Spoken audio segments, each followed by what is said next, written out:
Bienvenidos a este devocional mundial para jóvenes adultos que se transmite desde el tabernáculo de la manzana del templo en Salt Lake City, Utah. Soy el elder Kyle McKay de los 70 y actualmente presto servicio como el historiador y registrador de la iglesia. Agradecemos que estén con nosotros en este devocional mundial con el elder Dale G. Renlund del Quórum de los 12 Apóstoles y su esposa, la hermana Ruth L. Renlund. Nos sentimos inspirados por sus enseñanzas, su ejemplo y su compromiso con el Señor. Estamos deseosos de oír sus mensajes. El primer himno será entonado por un coro de jóvenes adultos de los institutos de Salt Lake y Ogden, Utah. Ellos cantarán Come Rejoice, bajo la dirección de Alan Sackett con Linda Margetts al órgano. Luego del himno, Adi Eisenach de la estaca Murray, Utah de jóvenes adultos solteros ofrecerá la primera oración.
Nuestro querido Padre Celestial, estamos tan agradecidos por estar congregados aquí como santos en tu tabernáculo. Te agradecemos la oportunidad que tenemos de escuchar al elder y a la hermana Renlund. Te agradecemos su disposición de venir a compartir con nosotros mensajes que nos llegarán al corazón e iluminarán la mente. Estamos agradecidos por la restauración de la verdad y por el profeta José Smith y su obra en la restauración de la verdad en estos últimos días. Estamos verdaderamente agradecidos por nuestro Salvador Jesucristo y su expiación infinita y su sacrificio por toda la humanidad. Rogamos que podamos recordar estas verdades sagradas y las llevemos siempre en el corazón. Y te agradecemos a ti, Padre, el estar aquí. Te decimos estas cosas en el nombre de tu Hijo Jesucristo. Amén.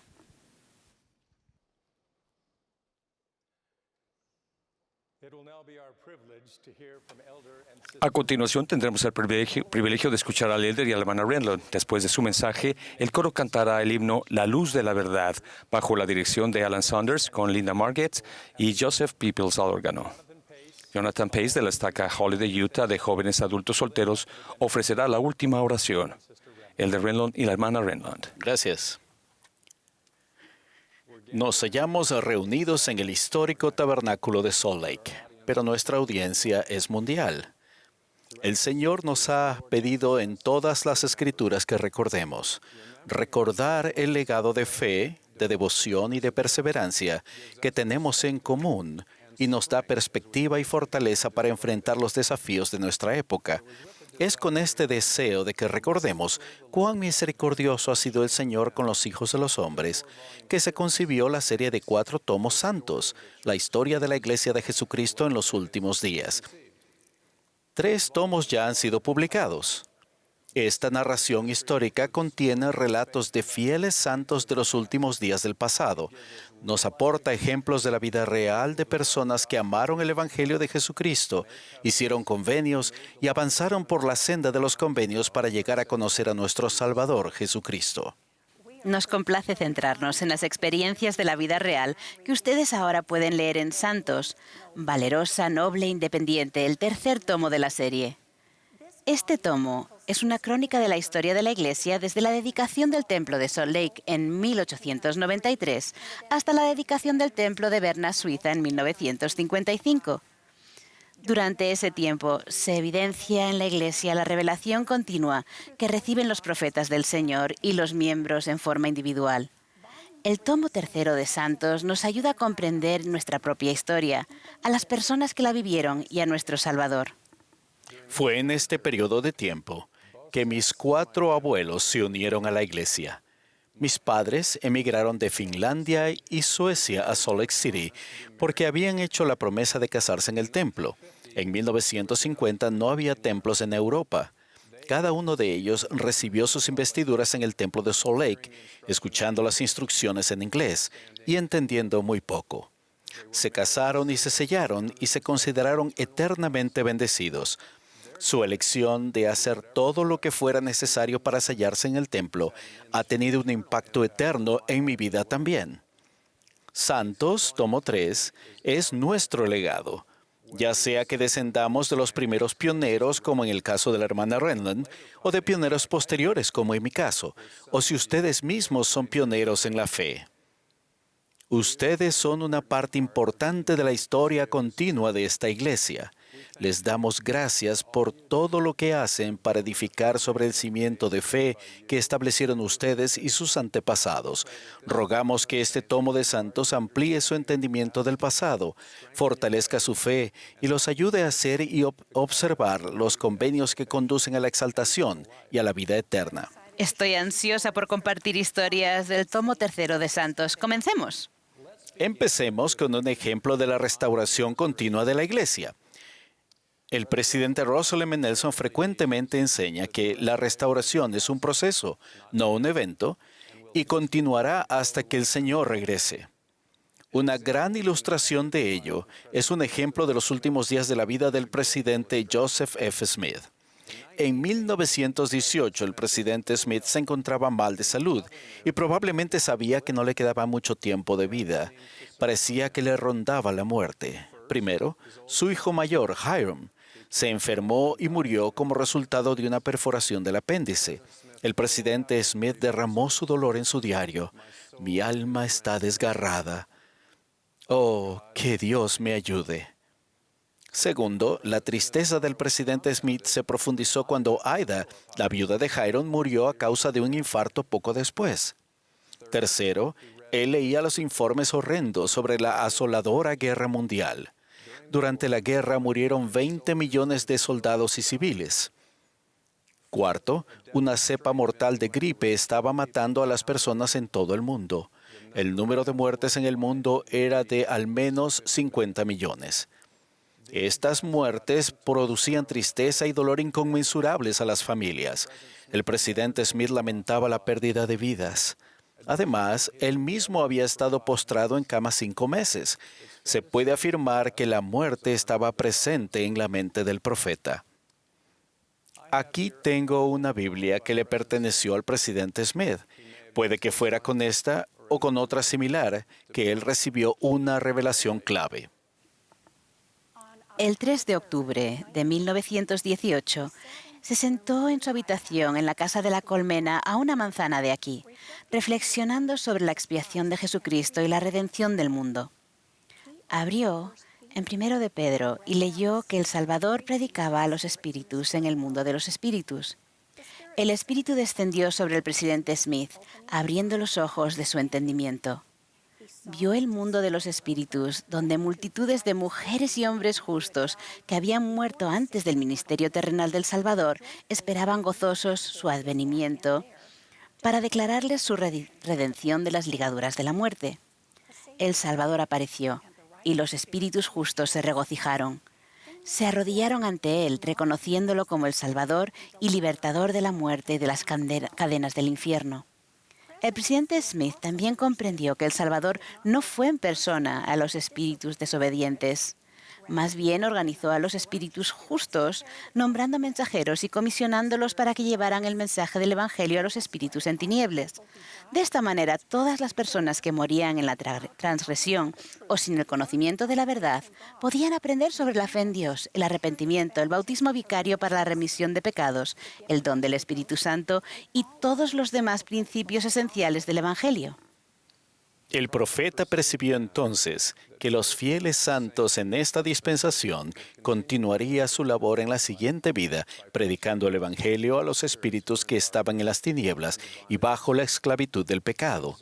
Los muertos que se arrepientan serán redimidos por medio de la obediencia a las ordenanzas de la casa de Dios, observó, y después que hayan padecido el castigo por sus transgresiones y sean lavados y purificados, recibirán una recompensa según sus obras, porque son herederos de salvación.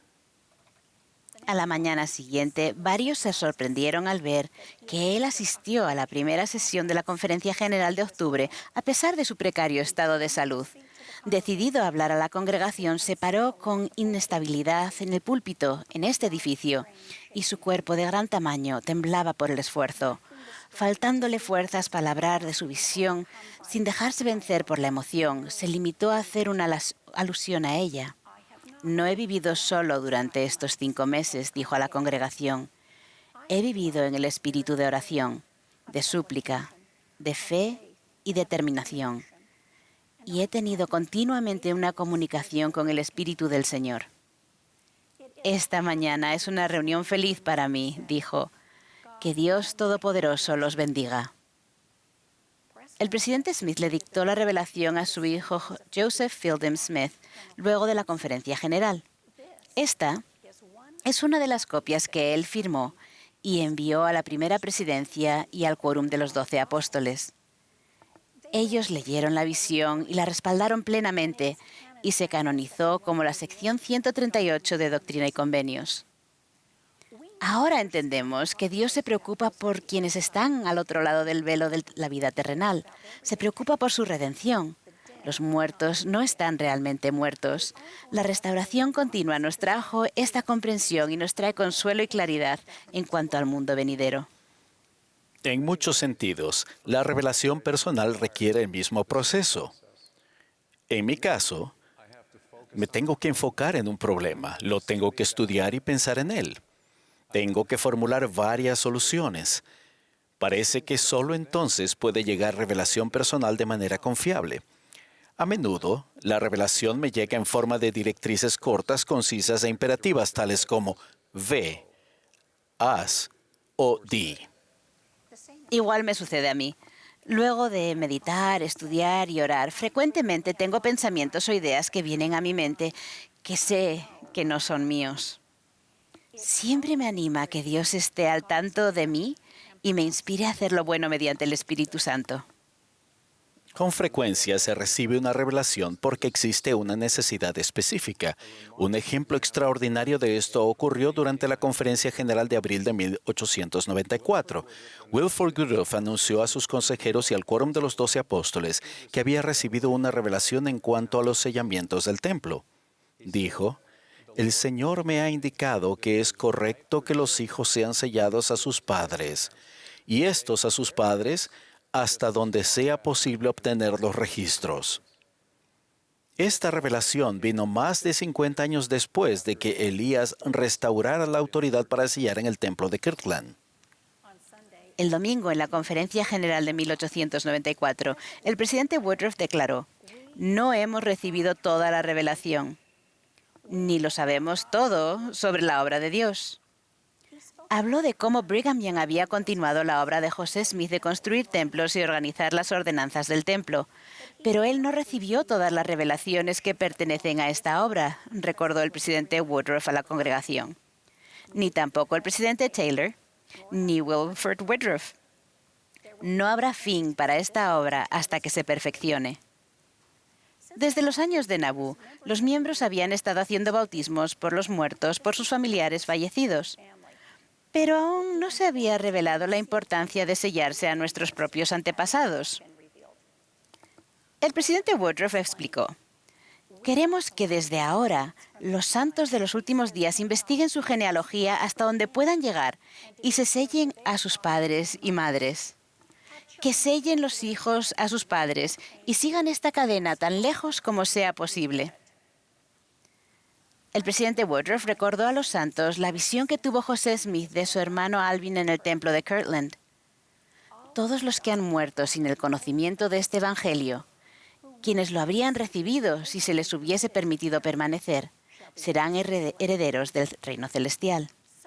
«Así será con vuestros padres», dijo el presidente Woodruff sobre aquellas personas que están en el mundo de los espíritus. «Habrá muy pocos, si es que los hay, que no aceptarán el evangelio».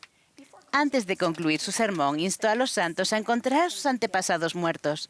«Hermanos y hermanas», dijo, «continuemos con nuestros registros, llenémoslos en rectitud ante el Señor, cumpliendo este principio, y las bendiciones de Dios nos acompañarán.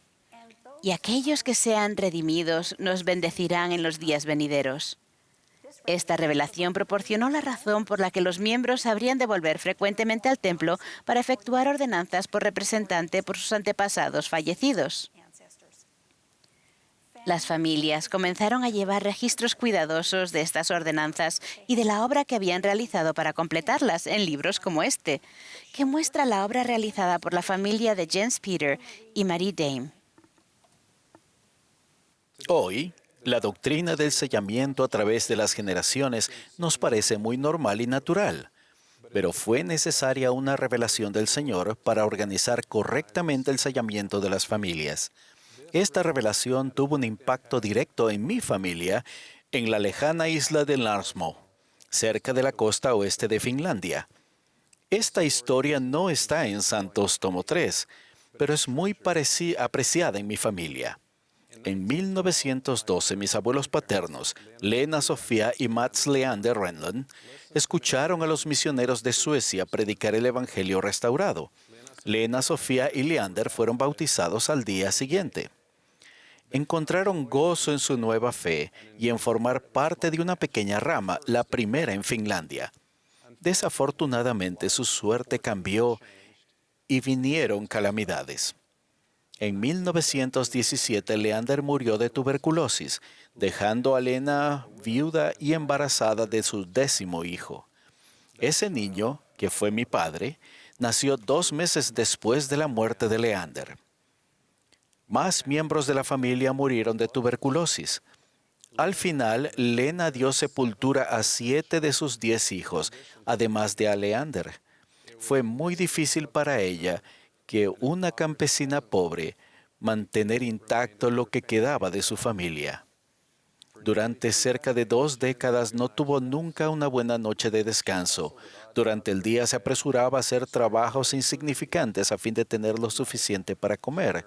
Por la noche cuidaba a sus familiares que estaban enfermos de gravedad. Es difícil imaginar cómo podía Elena Sofía salir adelante.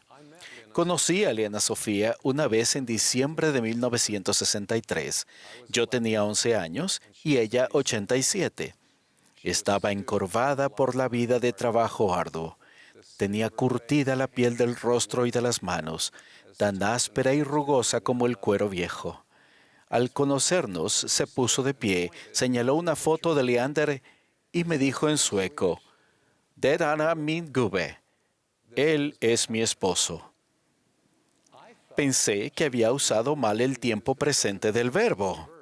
Como Leander había fallecido hacía 46 años, le señalé a mi madre el error obvio. Mamá solo me dijo, "Es que no comprendes". Yo no lo entendía. Lena Sofía sabía que su esposo, que ya tenía años de fallecidos, fue y seguiría siendo suyo por las eternidades. Por medio de las doctrinas de las familias eternas, Leander seguía presente en su vida y formaba parte de su gran esperanza al futuro. Antes de la dedicación del templo de Helsinki, Finlandia, en 2006, mi hermana se aseguró de ver que la obra de las ordenanzas que se necesitaba efectuar por la línea de nuestro padre. Lo que encontró fue una contundente afirmación de la fe de Elena Sofía en la autoridad para sellar. En 1938, Lena Sofía había enviado los registros familiares de sus hijos fallecidos, que eran mayores de 8 años cuando murieron, para que la obra del templo pudiera realizarse. Esas fueron algunas de las primeras ordenanzas de Finlandia que se tramitaron en un templo. Lena pudo resistir porque mantuvo en su mente la doctrina de salvación. Ella consideró que una de las grandes misericordias de Dios fue que ella llegara a saber que las familias eran eternas antes de que le sobrevinieran esas calamidades. Una señal de su profunda conversión al Evangelio restaurado de Jesucristo fue su trabajo en la historia familiar, una obra revelada mediante José Smith, Wilford Woodruff y Joseph F. Smith. Ella era como aquellos que en la fe murieron sin haber recibido las cosas prometidas, sino mirándolas de lejos y creyéndolas y aceptándolas. Debido a que la restauración es un proceso continuo, nosotros tenemos más cosas que esperar con entusiasmo.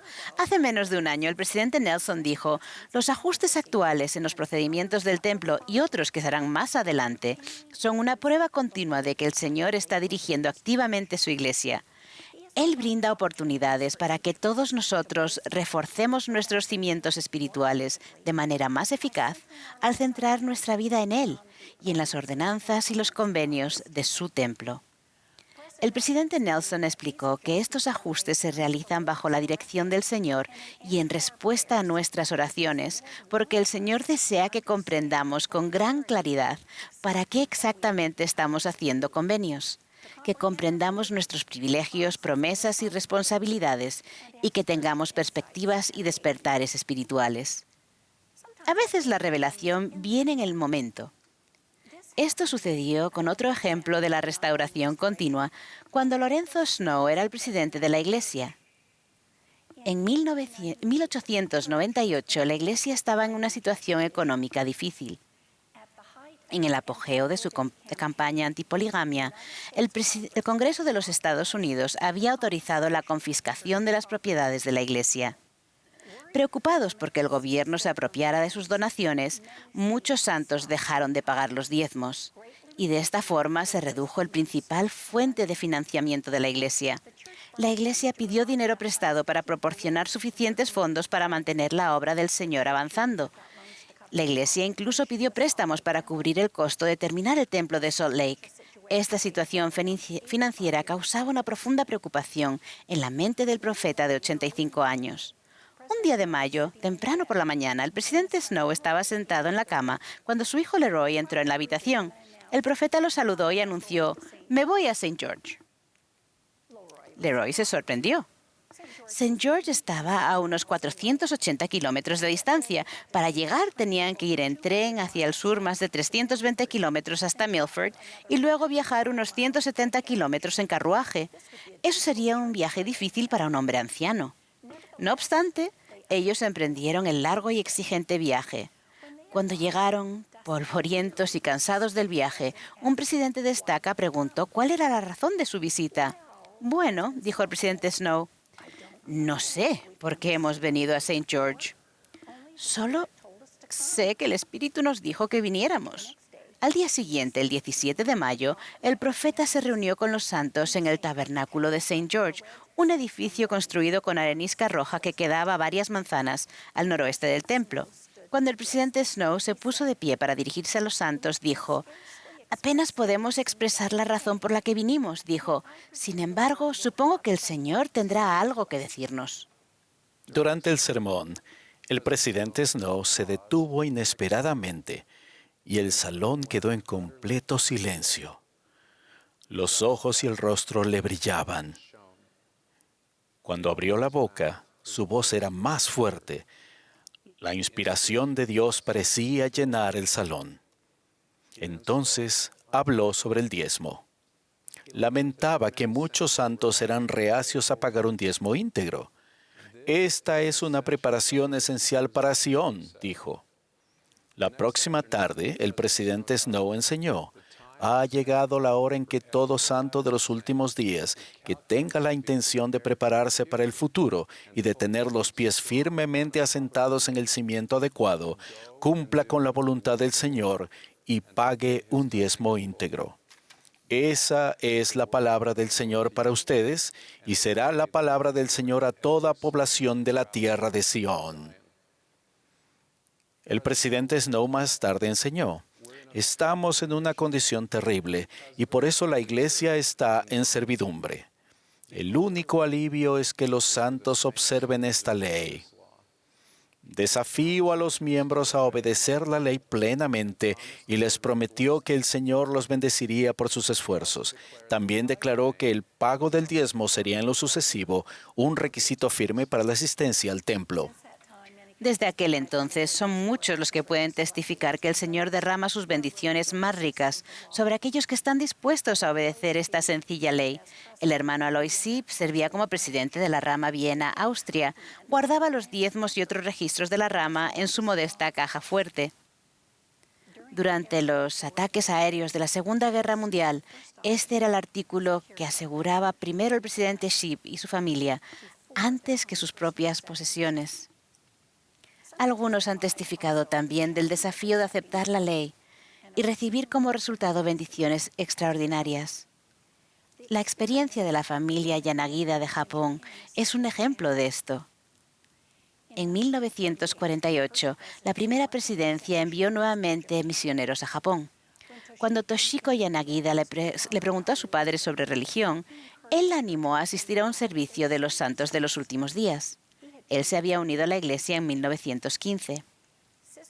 La hermana Yanagida conoció a los misioneros, se convirtió y se bautizó en agosto de 1949, estando presente su padre. Más tarde, su esposo buscó a los misioneros y fue bautizado por el mismo misionero que había enseñado a la hermana Yanagida. El hermano y la hermana Yanagida tenían dificultades con el pago de los diezmos. No ganaban mucho dinero y a veces se preguntaban si tendrían lo suficiente para pagar el almuerzo de su hijo en la escuela. También deseaban comprar una casa. Luego de una reunión de la iglesia, la hermana Yanagida le preguntó a un misionero acerca de los diezmos. «Los japoneses somos muy pobres ahora después de la guerra», dijo ella. «Pagar diezmos es muy difícil para nosotros. ¿Debemos pagar?» El élder le respondió que Dios mandó a todos a pagar diezmos y habló de las bendiciones por obedecer el principio. La hermana Yanagida estaba escéptica y un poco enojada. «Esto es un modo de pensar estadounidense», se dijo a ella misma. Una misionera le prometió a la hermana Yanagida que pagar diezmos podría ayudar a su familia a lograr la meta de tener su casa propia. Deseando ser obedientes, el hermano y la hermana Yanagida decidieron pagar sus diezmos y confiar en que las bendiciones llegarían. Ellos empezaron a ver esas bendiciones. Compraron un lote asequible en la ciudad y trazaron los planos para una casa. Luego solicitaron un préstamo inmobiliario mediante un programa nuevo del gobierno y una vez que recibieron la aprobación para construir, empezaron a trabajar en los cimientos. El proceso fue sin contratiempos hasta que un inspector notó que su lote era inaccesible para los bomberos. Esta tierra no es adecuada para la construcción de una casa, les dijo él. No pueden continuar adelante con la construcción. Sin saber qué hacer, el hermano y la hermana Yanagida hablaron con los misioneros. Nosotros 6 ayunaremos y oraremos por ustedes, les dijo un elder. Hagan ustedes lo mismo. Durante los 2 días siguientes, los Yanagida ayunaron y oraron con los misioneros. Entonces llegó otro inspector para volver a evaluar su lote. Al principio dio a los Yanagida poca esperanza de pasar la inspección. Pero al mirar el lote, se dio cuenta de una solución. En una emergencia, los bomberos podrían acceder a la propiedad solo quitando un vallado cercano. Los Yanagida podrían construir su casa después de todo. Supongo que ustedes 2 deben haber hecho algo excepcionalmente bueno en el pasado, les dijo el inspector. En todos mis años nunca he sido tan complaciente. El hermano y la hermana Yanagida estaban encantados. Habían ayunado, orado y pagado sus diezmos. Y exactamente tal como había prometido la extraordinaria misionera, pudieron tener su casa propia. En todo el mundo los santos han tenido experiencias similares al pagar los diezmos. El Señor bendice a los de su pueblo que son fieles y obedientes. Y es el fiel pago del diezmo lo que ha permitido que se construyan templos en todo el mundo. Sé que nuestras vidas han sido bendecidas de maneras sutiles y significativas por vivir la ley del diezmo. A veces las bendiciones no son lo que esperamos y con mucha facilidad podemos pasarlas por alto, pero son reales. Nosotros lo hemos experimentado. Una de mis historias favoritas narradas en Santos es cómo fueron llamadas las primeras hermanas a servir como misioneras de tiempo completo en Inglaterra. A fines de la década de 1890, circulaban rumores de que las mujeres santos de los últimos días eran unas crédulas ingenuas que no podían pensar de forma independiente. Entonces, una santo de los últimos días de Salt Lake City, Elizabeth McCune, y su hija llegaron a Londres para una visita prolongada. Cuando asistieron a una conferencia de la iglesia en Londres, Elizabeth se vio sorprendida cuando durante la sesión de la mañana, Joseph McCurrin, uno de los consejeros de la presidencia de la misión, criticó afirmaciones poco favorables acerca de las mujeres santos de los últimos días y anunció: «Tenemos justamente en este momento con nosotros a una dama de Utah. Vamos a pedir a la hermana McCune que tome la palabra esta tarde y nos hable de su experiencia en Utah». Luego animó a todos en la conferencia a venir con sus amigos para escucharla hablar. Al aproximarse la hora de la reunión, el público abarrotó la sala. Elizabeth hizo una oración en silencio y subió al estrado. Habló a la multitud acerca de su fe y su familia, testificando intrépidamente de la veracidad del Evangelio. También dijo: «Nuestra religión nos enseña que la esposa tiene los mismos derechos y privilegios que el esposo». Cuando la reunión terminó, desconocidos estrecharon la mano de Elizabeth. «Si vinieran aquí más de sus mujeres», dijo alguien, «harían mucho bien». Después de ver el efecto que tenía Elizabeth en las audiencias, el presidente McMurrin le escribió al presidente de la iglesia: «Si un número de mujeres brillantes e inteligentes fueran llamadas a servir misiones en Inglaterra, los resultados serían excelentes». La decisión de llamar a mujeres como misioneras fue en parte una consecuencia de la predicación de Elizabeth McCune un año anterior. El 22 de abril de 1898, Inez Knight y Jenny Brimhall llegaron al puerto de Liverpool, Inglaterra. Eran las primeras en ser apartadas como damas misioneras de la iglesia. Ellas acompañaron al presidente McMurrin y a otros misioneros a un poblado al este de Liverpool. Por la tarde, una gran multitud asistió a una reunión en la calle con los misioneros. El presidente McMurrin anunció que al día siguiente se llevaría a cabo una reunión especial e invitó a todos a venir y a escuchar predicar a las mujeres mormonas de carne y hueso. Les leo ahora del diario de la misión de Inez Knight. Ella escribió: por la noche hablé llena de temor y temblores, pero me sorprendí a mí misma. Ella reconoció la ayuda divina que recibió al escribir: por la noche hablé a una gran multitud, pero fui bendecida por las oraciones de los demás misioneros. Estas mujeres mormonas de carne y hueso se desenvolvieron bien, yendo de puerta en puerta y testificando en las reuniones en la calle. Pronto se les unieron otras misioneras que trabajaron por toda Inglaterra. La hermana Knight y la hermana Brinhall fueron el comienzo. En esta dispensación han servido cientos de miles de hermanas. Una de las cosas que me llama la atención sobre las misioneras es que pueden ser eficaces siendo quienes son auténticamente. Son mujeres santo de los últimos días reales. Como la hermana Knight y la hermana Brinhall, ellas hablan con las personas sobre quiénes son ellas y por qué creen en lo que creen. El impacto de las misioneras en el recogimiento de Israel ha sido extraordinario. Un joven elder recientemente, en una sesión de preguntas y respuestas, me preguntó por qué los barrios de su misión prefieren a las misioneras. Mi respuesta fue sencilla: porque las hermanas dan su corazón y su alma a la obra. Los miembros aman a todos los misioneros que lo hacen, sin escatimar nada. La respuesta de las hermanas misioneras a los llamamientos misionales ha sido y continúa siendo una parte importante de la proclamación del Evangelio. El presidente Nelson dijo en la Conferencia General de abril: amamos a las hermanas misioneras y las acogemos de todo corazón. Lo que ustedes aportan a esta obra es magnífico. También me impresiona el bien que provino de la hermana McCune, quien no fue llamada y apartada como misionera, pero esta querida hermana hizo que las cosas ocurrieran gracias a su fe.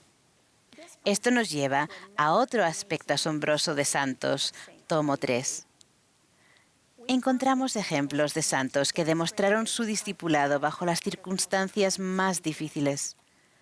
Antiguos enemigos que superaron la animosidad y se unieron al confiar en Jesucristo. Después de la Segunda Guerra Mundial, los Países Bajos se encontraban en un estado deplorable tras 5 años de ocupación por el régimen nazi alemán. Más de 200.000 holandeses habían muerto durante la guerra y cientos de miles de hogares habían sido dañados o destruidos. Muchos santos de los Países Bajos estaban resentidos con los alemanes y con algunos santos que habían cooperado con los ocupantes. La división entre ellos era palpable. El presidente de misión, Cornelius Sape, animó a las ramas de la iglesia a complementar sus suministros de alimentos, iniciando proyectos de cultivo de patatas con semillas del gobierno holandés.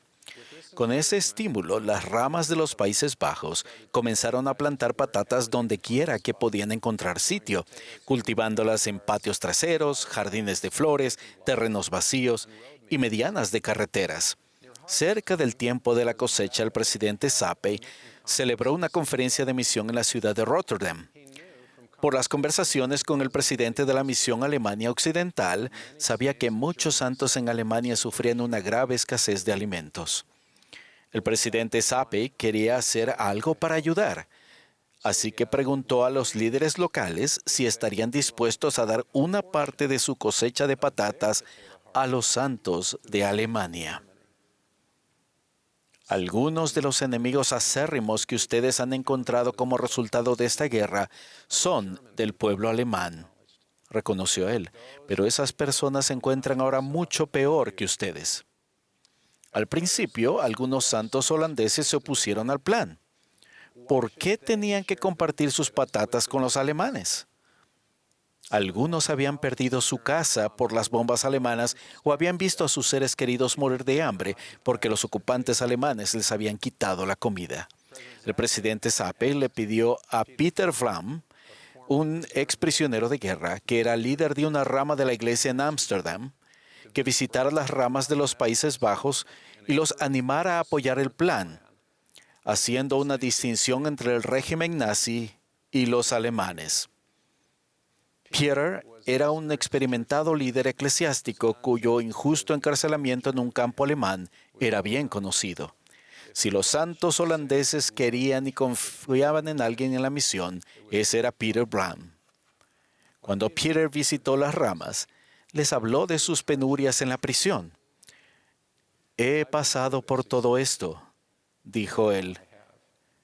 Ustedes saben que ha sido así. Los insto a perdonar al pueblo alemán. Sé lo difícil que es amarlos, dijo. Si ellos son nuestros hermanos y hermanas, entonces debemos tratarlos como a nuestros hermanos y hermanas. Sus palabras y las de otros presidentes de rama conmovieron a los santos, y la ira de muchos se disipó a medida que cosechaban patatas para sus hermanos y hermanas alemanes. No solo eso, sino que los desacuerdos y la desconfianza que había existido entre los miembros de las ramas también empezaron a disiparse. Los miembros sabían que podían trabajar juntos avanzando hacia adelante. El presidente Sape, mientras tanto, se esforzó por conseguir los permisos para transportar las patatas a Alemania. Cuando algunos funcionarios intentaron detener los planes de envío, el presidente Sape les dijo: «Estas patatas pertenecen al Señor, y si es su voluntad, el Señor se encargará de que lleguen a Alemania». Finalmente, en noviembre de 1947, santos y misioneros holandeses se reunieron en La Haya para cargar 10 camiones con más de 70 toneladas de patatas. Poco después, llegaron a Alemania para ser distribuidas entre los santos. La noticia del proyecto de las patatas no tardó en llegar a la primera presidencia. Asombrado, el presidente David O. McKay dijo: «Este es uno de los mayores actos de verdadero comportamiento cristiano del que haya sabido». Al año siguiente, los miembros holandeses mandaron nuevamente una cosecha de patatas a los alemanes y agregaron arenques, haciendo que el obsequio fuese aún más sustancial. Unos años después, en 1953, el Mar del Norte inundó una gran parte de los Países Bajos y dejó a muchos miembros holandeses necesitados. Esta vez, los santos alemanes enviaron ayuda a los Países Bajos para ayudarlos en su momento de necesidad. Los actos de caridad de los santos holandeses han resonado por años y brindan un testamento duradero de amor y caridad que es posible, aún entre enemigos, cuando personas comunes y corrientes aman a Dios primero y a su prójimo como a sí mismos. La disposición a perdonar trajo sanación a los miembros holandeses. He descubierto que es igual para mí. Si guardo rencor, el espíritu se aflige. Si estoy enojado, soy menos amable y semejante a Cristo en mi comportamiento hacia los demás. Esta verdad la declara hermosamente un personaje de la novela de Alan Paton de 1953, Demasiado tarde para el faralope. Ambientada en la Sudáfrica del apartheid, hay una fuerte ley que cuando se nos inflige una herida profunda, nunca nos recobramos hasta que perdonamos. Hay muchos más relatos inspiradores de la historia de la Iglesia en este periodo que se narran en Santos, tomo 3. Relatos de todas partes del mundo. Quizás quieran saber algo de William Daniels, quien sirvió fielmente por años en la segregada ciudad del Cabo, Sudáfrica. Aunque no fue ordenado a un oficio del sacerdocio, él tenía un ferviente testimonio. O Rafael Monroy y Vicente Morales de México, quienes fueron mártires por su fe. Y la madre de Rafael, Jesucita, y su esposa Guadalupe, quienes guiaron a su familia y a su comunidad de forma valiente a pesar de las continuas amenazas. O Alma Richards, el primer santo de los últimos días en ganar una medalla olímpica, en parte debido a que él eligió vivir la palabra de sabiduría. O Hirini Wanga, quien, apoyado por su hermosa esposa Mire, regresó a su tierra natal de Nueva Zelanda como misionero para predicar y recopilar nombres para la obra del templo. O Helga Maisuz, quien conservó su fe cuando era una joven santo de los últimos días en la Alemania nazi, a pesar del acoso de sus antiguos amigos, maestros y líderes de la escuela. O Evelyn Hodges, quien fue una trabajadora social empleada por la Sociedad de Socorro para ayudar a las familias a volver a valerse por sí mismas durante la Gran Depresión. Bueno, no tenemos tiempo para destacar ninguno más, pero sé que todos querrán leer este tercer tomo de Santos por ustedes mismos. Para mí, el himno perfecto para este periodo de la historia de la Iglesia es La luz de la verdad, que el coro cantará para cerrar nuestra reunión.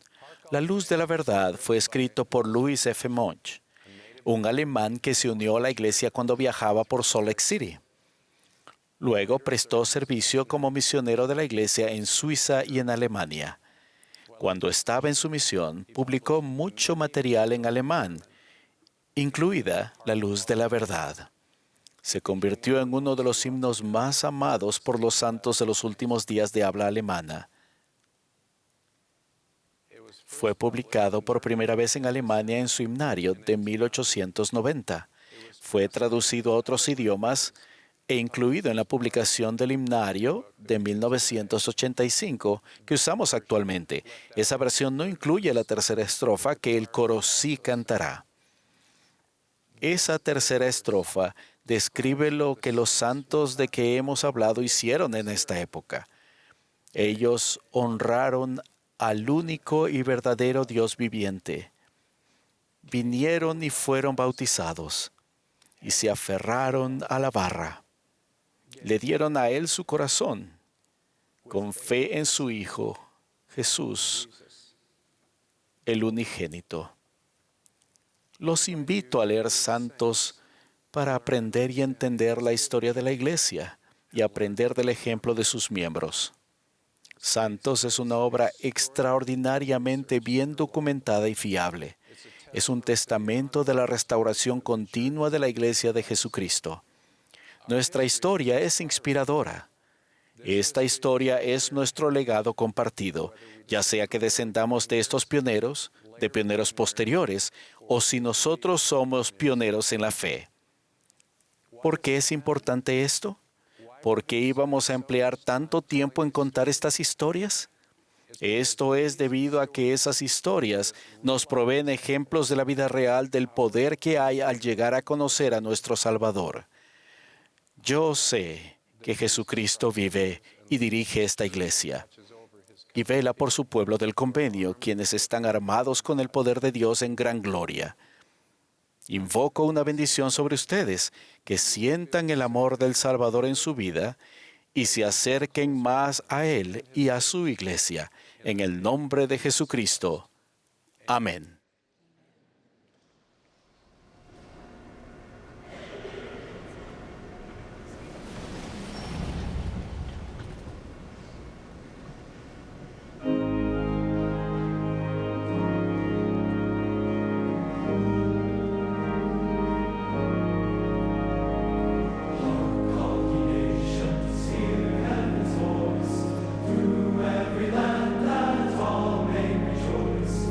Angels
Nuestro amoroso Padre Celestial, te agradecemos el habernos reunido hoy en este tabernáculo y la bendición de haber sido enseñados por un apóstol del Señor Jesucristo.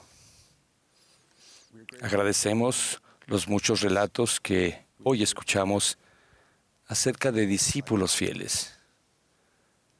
Estamos agradecidos por la restauración del Evangelio de Jesucristo y el gozo que el mensaje nos trae a nosotros y a nuestras familias. Te pedimos que nos bendigas en este día para que podamos tener la guía de tu Espíritu al avanzar también nosotros por la senda de los convenios con valentía y fidelidad. Te agradecemos todos los sacrificios de aquellos que dirigen y sirven en la Iglesia. Y decimos estas cosas en el nombre de tu Hijo Jesucristo. Amén.